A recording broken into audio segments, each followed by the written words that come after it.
That in my own way of working with the 4 agreements, I had difficulty with the 2 middle ones, the second and the third.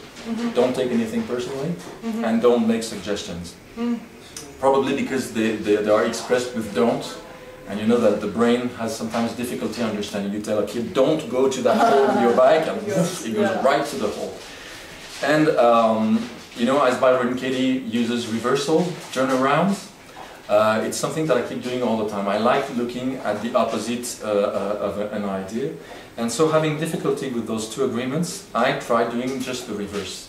So I decided to take everything personally, but in the idea that if something touches me, if I get angry or sad because of something that people tell me, it means I have the same judgment against myself.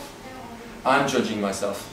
So if I use all my interactions with everybody, my family, my colleagues and so on, as mirrors that are showing me where I keep having judgments against myself, then it's wonderful.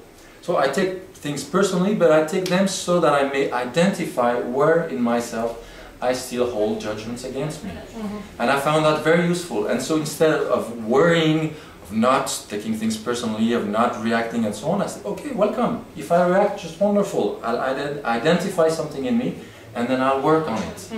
So I found it very complementary to the original agreements. And you know, in French, the word agreement, accord, means also when you play several notes on a keyboard. And the reversal is when you change the same notes. So I reversed the original agreement, but by keeping the same spirit of it. And also, the 3rd agreement, don't make assumptions.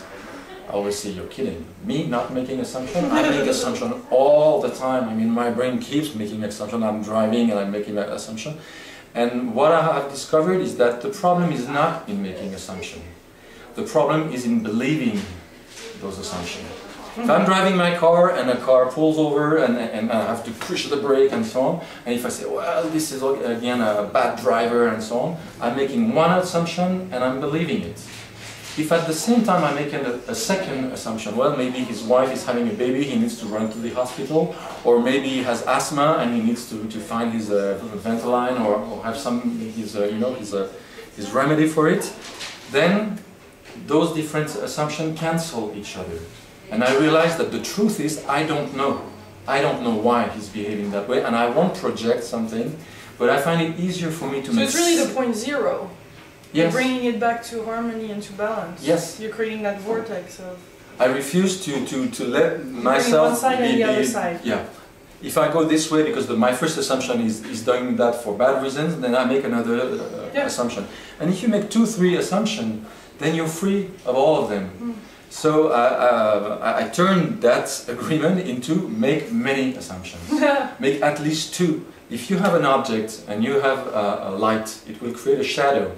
If you bring the light here, the shadow will be there. You need at least 2 lights, so there is no shadow. And if you have 2, 3, 4, like most photographers know, then you end up having the object that is well lit and that has no shadows. And in the same way, we tend to use our intellectual light, the light we shed on a topic, on an issue, in just one way. And then we create a shadow. And that shadow we project on others. When you start using different shadows, in one assumption, one other, then you realize that you don't know and you're free from that. And for people who have an intellect that runs wild, is always making assumptions, suppositions and so on, it's sometimes easier to use that... Cancel it with its opposite. Yeah. Good or bad, actually. It's also when a good thing happens. And that's being skeptical, you know, as the 5th agreement says. Yeah. Don't believe the first assumption you're making. And to help you not believe that first assumption, find quickly another one or a 3rd one. And then realize that the truth is you don't know. Cool. That's the best place to be. Yes. Yes. And when you get used to do that, there comes a point where you accept the fact that you don't know much of what is happening around you, but you refuse to get mad, angry, upset for no reason. And then there's amazing magic and freedom that opens up from that place. Exactly. Yes. Yes. Exciting! Thank you!